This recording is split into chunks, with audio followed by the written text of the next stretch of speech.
Hi everyone, hope you're well. Bernard here with the latest Citizen vlog. It's a Citizen present this time, so I did a Citizen pass yesterday, which will be out in the next few days.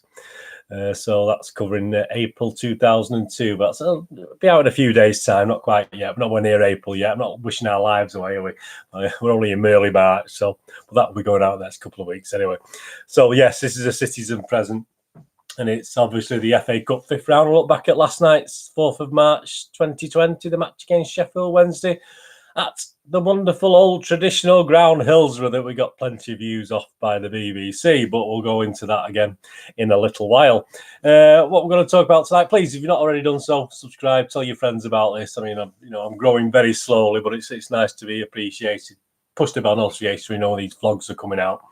And any thumbs ups are always great. It only takes you a second, doesn't do a thumbs up. It just makes people like me feel appreciated if you do a little thumbs up. It's really fantastic. Thank you very much.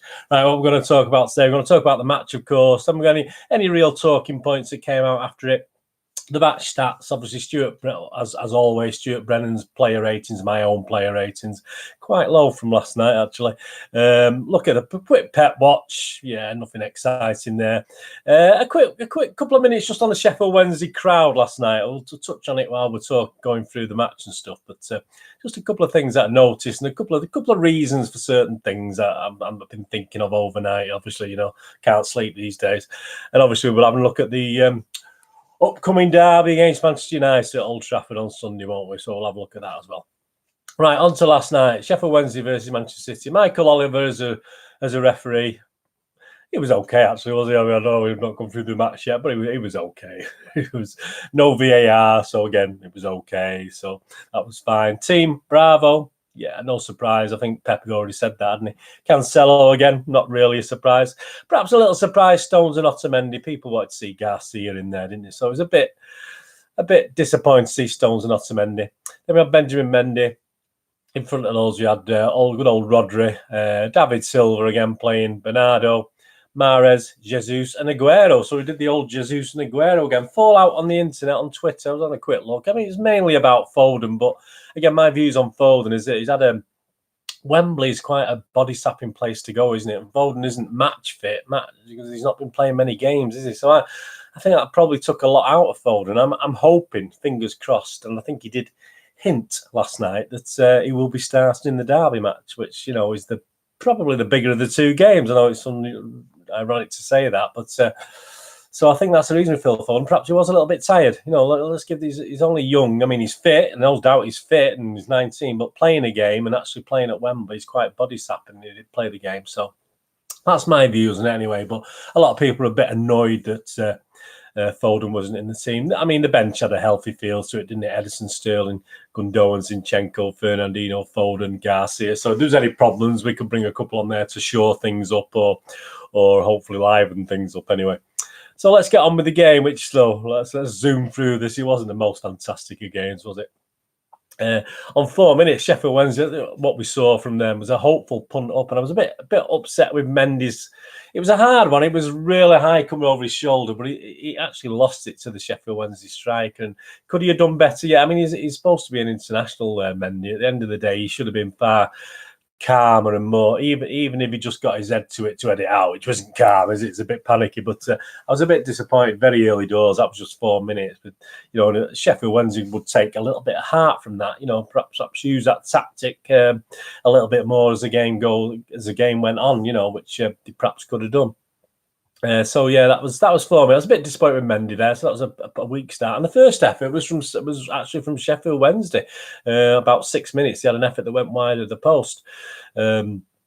So a cagey start, a slow start by City, not a pacey start at all. But Sheffield Wednesday putting plenty of men behind the ball, as you would know, as you'd expect. I mean, no surprises there, was there, for City? I don't think, the way they played. 90 minutes, Stones headed wide for Stones Jesus headed wide from Stones, and it was just after watching it, he was under pressure from two players, but I think Jesus again could have done far better with that. It wasn't great, so that's another bad thing, really. I think Jesus could have done better. He should have hit the target perhaps with that, but he was under pressure. I'll give him the benefit of the doubt, but these chances have to be taken, don't they? We know that. 22 minutes was a pathetic attempt by Mahrez. I mean, he had plenty of time to line up the shot, and he from just on the edge of the box, he volleyed in. I think he hit some poor person halfway up that stand, and it's a big stand that end at Sheffield Wednesday. It was absolutely pathetic. I mean, he had time to set himself and everything, and it was just an awful. So I mean, I'm getting a bit down on this start by City, aren't I? It wasn't the greatest, and that was just a pathetic blast over the bar by Mahrez. It was absolutely awful. Should have done far better. 26 minutes. Again, Jesus beat the offside trap, a ball over the top. I think maybe from David Silva. Again, it was a high ball, but he got his foot to it and it came over his head, and he was onside. So I say he has improved immensely on keeping onside, Jesus. So I'm quite happy with that. But yeah, he just failed to control it and he went out. It wasn't the easiest, but perhaps he should have done a little bit better with that. 31 minutes. We hit the bar, didn't we, from the header from Mendy from the Mahrez free kick. I mean, it was a really, really good free kick from Mahrez, and a good end. He couldn't do much more, really. It hit the sort of underside of the bar, but not enough to obviously go in the goal.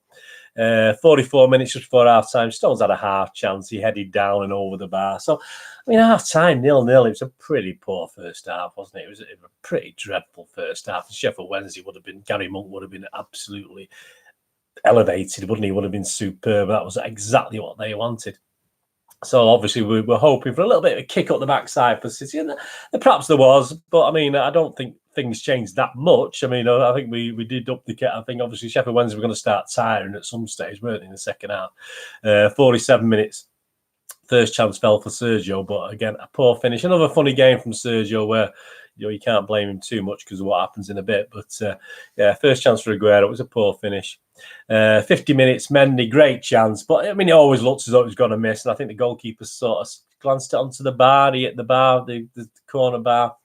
But you could always see from his, I don't know, it never looked as though it was going to go in, even if the goalie hadn't, perhaps he might have just hit the bar anyway and gone in if the goalie hadn't got something to it. But I think the goalie got a finger on it or something like that. It's probably very sore, his finger, because Mendy really hits it with some gusto. Bernardo had a great shot, well saved. So this was the half, really. City put a lot of pressure, having a lot of chances.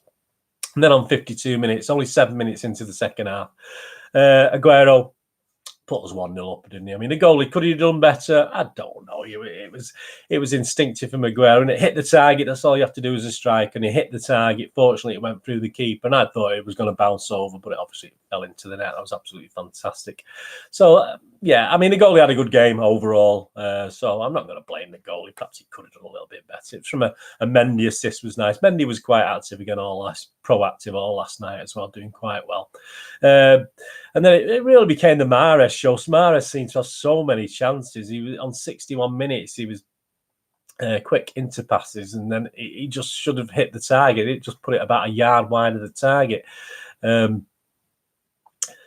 Sheffield Wednesday gave a on 62 minutes before Mahrez carried on with his attempt. Sheffield Wednesday, it was nice to see Sheffield Wednesday give a game to one of the ball boys. This lad looks about 12. Hunt, was it, who came on 62 minutes? I thought they were bringing on one of the ball boys. He looked like young, but then I'm an old fart. So anyway, anyone under 40 probably looks young to me anyway. But that was quite nice. It was nice to see, wasn't it, on 62 minutes? I don't know if this Hunt lad has played many games. I'm not too sure.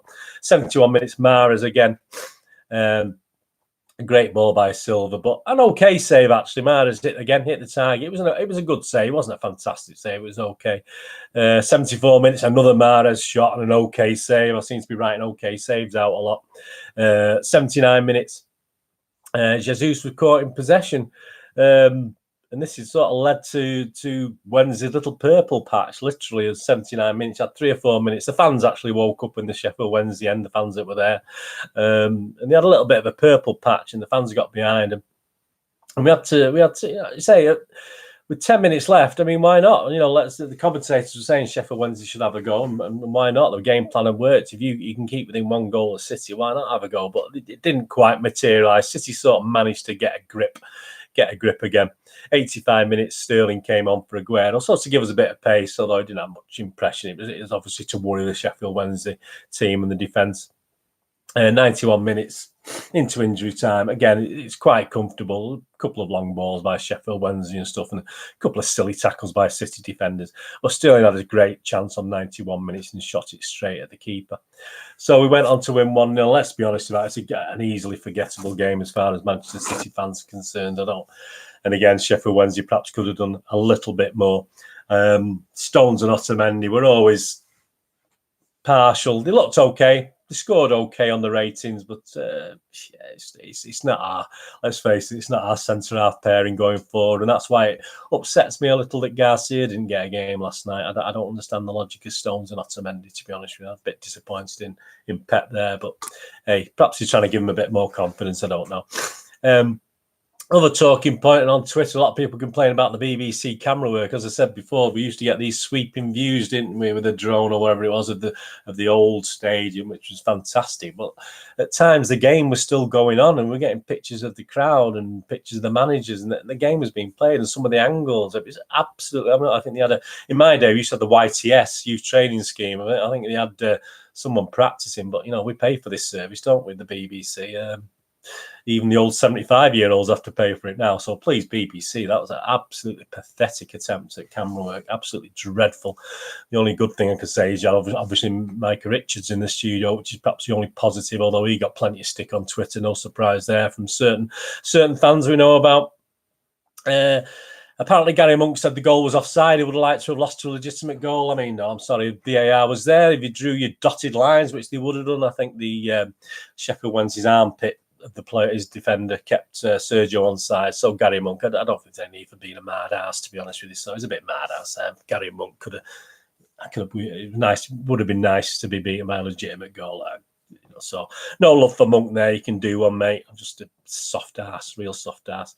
The keeper, yeah, good on keeper. I don't think he's not their regular keeper. He made some nice saves. It'd be good for him to take home and watch and keep on, keeping his files on his memory box or whatever once at that game. As I say, he might have been a bit upset with the goal, as I said, but I don't think you can particularly blame him. But he made some good, okay saves. I think he made one or two good saves, but the thing is, he made too many okay saves. I mean, City were hitting the target, but not making him work enough, which was a bit disappointing on the City side.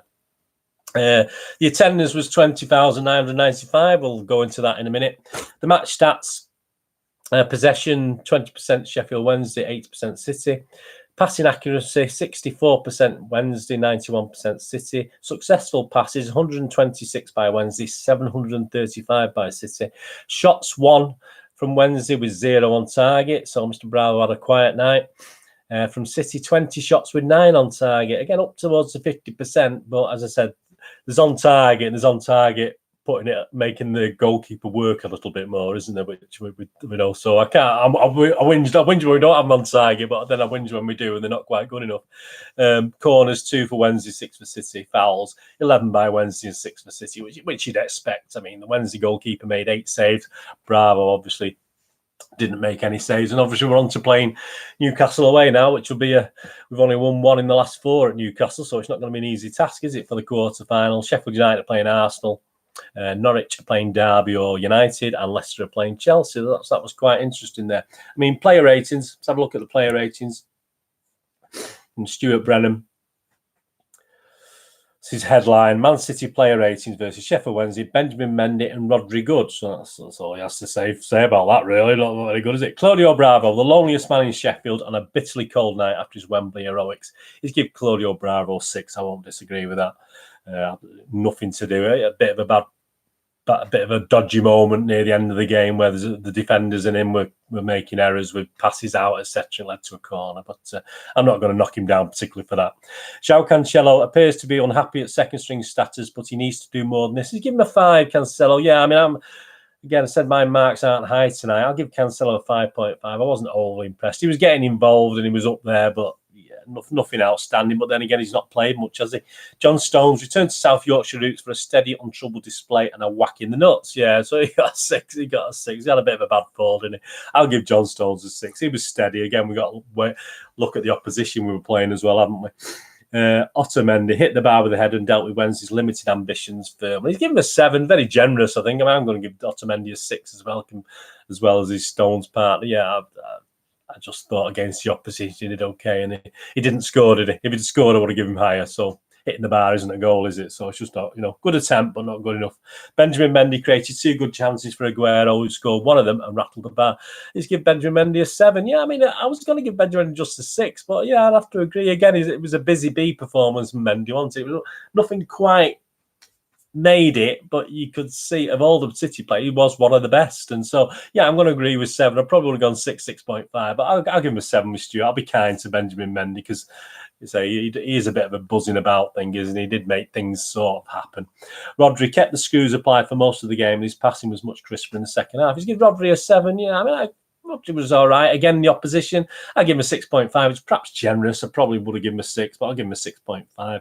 Bernardo Silva, busy as ever, but his usual quality was not on display, dragged down to the opposition level. Yeah, 6. Yeah, Bernardo Silva. I mean, I would tend to agree with that. I mean, yeah, it was okay. As I said, he was dragged down. You do come down to the level of the team you're playing sometimes. Even amateur teams I've played for, we've done that. When we played a better team, it's improved our game. When we played a worse team, we've gone down to their level. So even at this level of football, it does happen. So yeah, Bernardo struggled a little bit. So I'd agree with the 6 out of 10 for Bernardo there.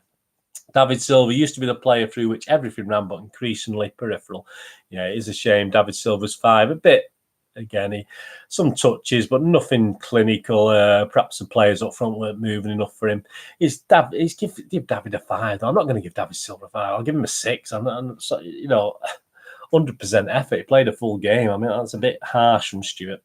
Riyad Mahrez did everything with a casual air when Wednesday were there for the taking. Yeah, Mahrez is Mahrez, isn't he? He's given him a 5. I'm going to give Mahrez a 5.5. I'm going to be a bit kinder, but there's so many chances and that's just his style of play, isn't it, Mahrez? But obviously, when you're playing a weak team like, no disrespect to Sheffield Wednesday, when you're playing a team with no real ambition, he should be doing better. He should be demoralising. Yeah, and he had 4, 5, 6 chances he perhaps should have done better with. So, yeah, I mean, 5 from Stuart. I'll give him a 5.5. Again, one of the lowest last night. Sergio Aguero, pretty ordinary until he found a yard of space to score a goal, which spared us extra time. So, yeah, I mean, he's given him a 6. I mean, the fact that he scored the goal, I'm going to give Aguero 6.5. But, yeah, it was pretty anonymous, like most of our team were, to be honest. There was nothing different, was there, really? Gabriel Jesus spurned 2 first-half chances, but stepped up a level as City forced a victory after the break. He's giving Jesus a 6. Yeah, I'll give Jesus a 6 as well. I mean, there's nothing really specific or... Again, he worked hard again, but again, nothing fantastic, was he? So, I mean, the substitutes, Sterling, etc., I don't think they were really on the pitch long enough to give any sort of mark for that. So, I'll leave the subs out for marks. Pep Watch, yeah, I mean, you could. I mean, obviously during the game, he was very animated, wasn't he? He obviously wasn't happy with what was going on. The camera, when it did show him, was obviously head in his hands and frustration. He was chatting to players, very animated with the players at each time, and obviously he was having a word with Sergio Aguero. He was asked about that, but he did defend his team in the press conference. We'd used a lot of mental energy. We're still alive. We just played 4 away games. We're at Old Trafford on Sunday. We don't concede up. He told his players at half-time not to concede opportunities. And we should have scored more, but it was better to go to Old Trafford winning games. Sergio called him crazy, so one of the journalists commented on that. He asked, and he agreed, yeah, we're crazy and good manager, because that's what Sergio said. He was a good and crazy manager, which is fair enough. I mean, don't disagree, do we? Nothing wrong with a bit of passion. He was asked about Foden, and he hinted. I think he sort of mumbled it. I'm sure he said he'd be playing on Sunday, so that'd be interesting. But I'm sure he said it. I might have misheard that or whatever, but I'm sure he said he did. KDB obviously could be missing on Sunday, which would be an absolute disappointment. He's got a problem with his. He seems to go there, his back or his shoulder. So he is doubtful, which is unfortunate. Kyle Walker was rested. Obviously, we're going to expect to see him to be Kyle Walker, don't we? But yeah, I think overall he said we did deserve to win the game. Sheffield Wednesday, right? Sheffield Wednesday, fantastic. First of all, fantastic support from City. It's nice to see an old song with the derby coming up about dying on the Kipak Street, getting an airing, which still has been sung at the Etihad a few times, but not to the sort of gusto it was sung at away goal. So it was nice to hear that, actually. Something different to the going up, the going down, wasn't it? So it's nice to hear that for 10 or 15 minutes non-stop. That was absolutely fantastic. The City fans are fantastic all night. I think a few arrived late because I thought when the game started, there's a few empty seats in the City end, and it's supposed to be a sellout for City. But they did seem to fill up, so obviously there must have been a coach or two late or something delayed, and a group of supporters there got delayed, but that did fill up later. So absolutely fantastic. No complaints with the City fans, but I don't think I've not seen any criticism from Sheffield Wednesday fans. I remember when the draw was made, they were saying, "Oh, it'll sell out. It's a shame City won't sell out their allocation." All this bravado, but absolute bullcrap. You know what I mean? I mean, the crowd 20,995. Pathetic. I mean, there are excuses. Yeah, I mean, I don't like picking on other fans, but I mean, it was on BBC, but there's 4,500 City fans. So in other words, 16,000 Sheffield Wednesday fans could be asked turning out. This is supposed to be a history club. This is one of the sleeping giants. That is absolutely pathetic. Yes, it was on BBC. I'm not sure what the pricing was. Perhaps pricing wise, I've not seen anything on Twitter that they put the tickets prices too high. They should have done stuff for the kids. There was kids there last night. I saw on Cheesy Blogs who, again, I'll speak about this in a minute. Obviously, you'd been probably the first game they've seen Sheffield Wednesday, and they were quite excited about watching City, Manchester City, etc. But 16,000. I mean, I've just been looking at their average crowds this year. The capacity is just under 40,000. If you allow for segregation, let's say the 39,000. Their average this year is 23,792. Now, they're not always going to get away teams taking 4,500 fans there. 23,792. So, in other words, where are these Wednesday fans that have been going to the games? So, the stage has been almost 60% full all season, which isn't great, and it ranks next to lowest in the Championship for a percentage of, obviously, crowd-wise, that they're up there. But as far as percentage-wise of filling your ground, it is a big ground, let's face it, for that level. It's only 60%, and it's the second worst in the Championship. So where were the fans? I don't know. I mean, there's an element. Sheffield United, all right, they're doing well, but they've not exactly been crowning glory over the years. So it's not like City and United in the 80s and 90s where we lost a lot of our support.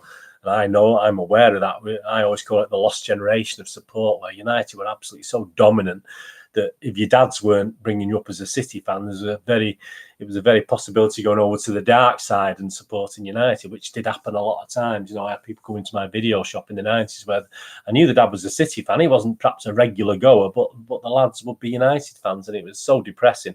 And so there's an element of that, because obviously Sheffield United perhaps have been a little bit more successful, and Sheffield Wednesday have not been in the Premier League for like 20 years now, but not to the same extent that, it's just really poor. I thought I did write piss poor on Twitter. I just thought that was absolutely. If any Sheffield Wednesdays watches this, please explain why the crowd was so poor. Was 3,000 or 4,000 down on your average crowd, and obviously allowing for 4,500 City fans there who were absolutely fantastic. I mean, the fans that were there were okay, but I think that was shambolic for a team like Sheffield Wednesday, even though it was on the cellar. Perhaps City were a small club, so that's what they'll say. You're a small club, we don't want to come and watch you. But I was watching Cheesy's vlogs last night, and there was Sheffield Wednesday fans, dads, and the lads were City fans. So there you go. This is what I was saying before about the lost generation of City when United were doing so well. Obviously, in a place like Sheffield, well, Sheffield United are okay, but they're not, they're not winning things as such.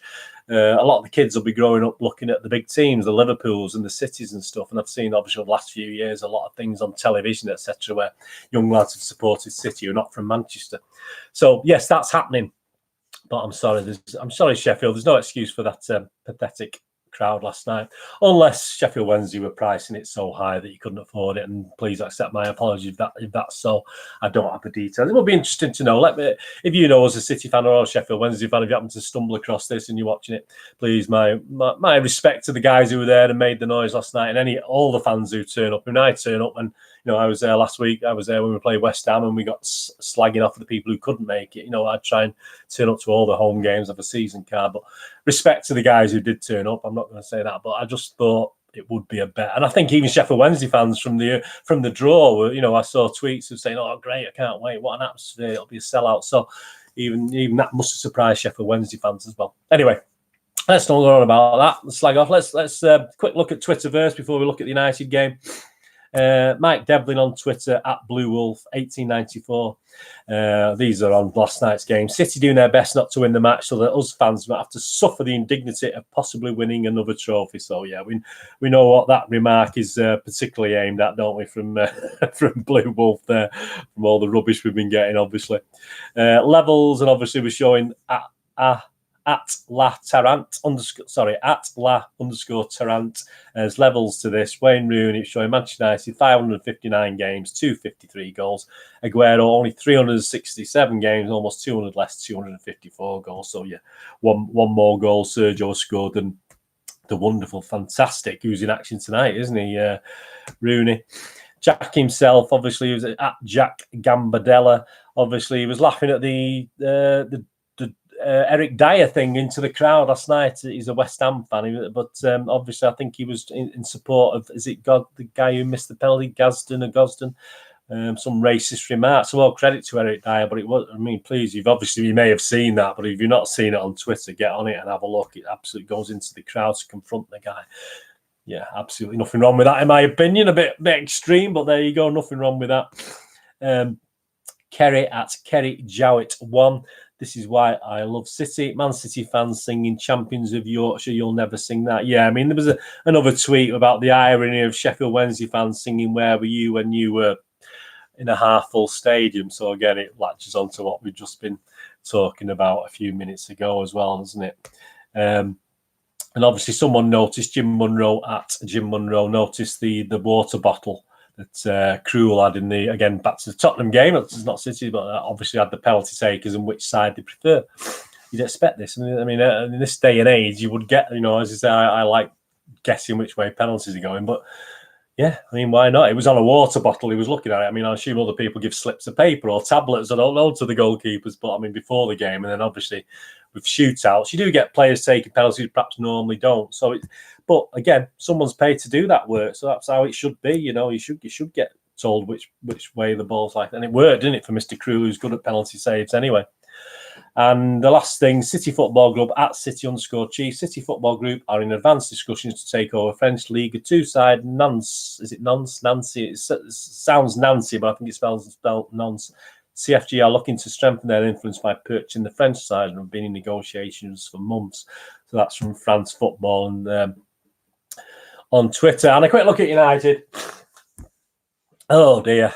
8th of March 2020, 4:30 p.m. kickoff. I mean, I look forward to the programme. I mean, the United programmes are fantastic. I mean, I hate to say it, but they are value for money, superb. I mean, I'll do a thing at the end of the season on the programme of the season, but that's certainly up there as one of the best United's programmes. So I look forward to that. The one in, this is the League Cup one, obviously. That was a superb programme. £3.50, a little bit more expensive than ours, but you get what you pay for, don't you? You can get posters in it, which is fantastic. Yeah, in all competition, we've got a good record, haven't we? I mean, after 2 defeats at Etihad, we've got to beat these bookers, haven't we? I mean, that was so depressing. How could we lose to this load of garbage at the Etihad? Absolutely dreadful. We're going to have to play a lot better than we did last night. We're going to have to sort of Real Madrid levels, but then again, we are talking Manchester United, so I'm not going to be. We've got Arsenal away next week, been rearranged, hasn't it? So I mean, Pep's going to have one eye on that probably as well. I mean, the league's gone, hasn't it? But it's a derby. Please, Pep, play our strongest team. Hopefully, Kevin De Bruyne is there, and say Phil Foden might be playing. That'd be absolutely fantastic, won't it? Obviously, the last 6 we've won 4, drawn 1, and lost 1. We've won 3-1, 2-0. 2-1, lost 1-0, 1-2-1, and drawn 0-0 the last 6 games. The betting, United are best 5-1, 4-1 the draw, and we're 8-13 on to win the game. At home, they're all right, United. They're sort of 4th in the table if you just take the home form. Obviously, the 5th in reality. They've won 7, drawn 5, and lost 2. City, obviously, are 2nd in the away table. We've won 9, drawn 1, and lost 4. So, yeah, more prone to lose, obviously. Of the last 6 home games, United have won 3, drawn 2, lost 1. I think that's in the league. They beat Watford 3-0, Wolves 0-0, Burnley 0-2, lost 0-2. Norwich to beat 4-0, Newcastle to beat 4-1, and Everton they drew 1-1. So that's in the league. So, yeah, I mean, if you're looking from an outside point of view, you could put down a draw for this, couldn't you? To be honest with you, but we've got to win, please. Just for pride again. Even we're of course we're the better team. We're fantastic. We just won a trophy. United won't win it. Well, they could win a trophy. They could win the Europa Losers Cup, but we're tons better, aren't we? It'll be easy with KDB, won't it? That's the thing. We don't really want to be missing KDB. It'd be nice to see Foden. Walker's going to be back in the team, isn't he? Fernandinho's going to be back, surely. Is he going to play Gundogan and Rodri again? Possibly. Mahrez or Sterling? Yeah, it'd be interesting, won't it? And Pep's obviously got a lot of work to do to think out. But we've got to be a lot better than last night. But last night was what we had to do at the end of the day. And as I say, but at 1-0, there was always a chance we could make an absolute cock-up of it, wasn't there? Excuse me. 1-0, but perhaps not. Anyway, I'll be back after the United game on Monday. I'll be having a looking forward to the rearranged. Obviously, I assume there's going to be a lot of empty seats again at this Arsenal rearranged game. There's a lot of City fans on Twitter already complaining, but please, if you can get there, please. Just support the team. It's just make the effort. I'm sure you do, but obviously that West Ham game, I'm sure there's always reasons, and as I say, my circumstances may change quite soon, so I may be struggling at the end of the day. But I've got people who I can give my ticket to and can go and fill my seat if need be. If things, sadly I say, certain work, some commitments may change my ability to go to certain games. But if you can get there, please bend over to get there. It's a 7:30 kickoff again, so. The kids are perhaps not out too late. You can take your kids to it, get online, see the spare ticket. I'm sure the spare ticket is being put back on the sites and on the internet. So anyway, please, if you can. Anyway, I'll talk more about the Arsenal game next week after I come back on Monday. Anyway, thanks for watching this. Please keep up to date with all City stuff. And if you know me, I do movie vlogs as well, poster vlogs, board game vlogs. So if you're into that sort of thing as well, please look at the list below and the links, etc. I'll put various links below, and at the end of this video, there's links to a couple of recent vlogs. And please look out for my Citizen Pass vlogs. Obviously, as I said, I've been doing obviously the March vlog of City Pass is out there at the moment, and there's going to be another. The history of Manchester City Part 4 will be out in the next few days as well, so please keep your eyes open for that. Push that bell notification as well. Thanks for watching this. Follow me on Twitter at nostalgia_movie for everything City and film related.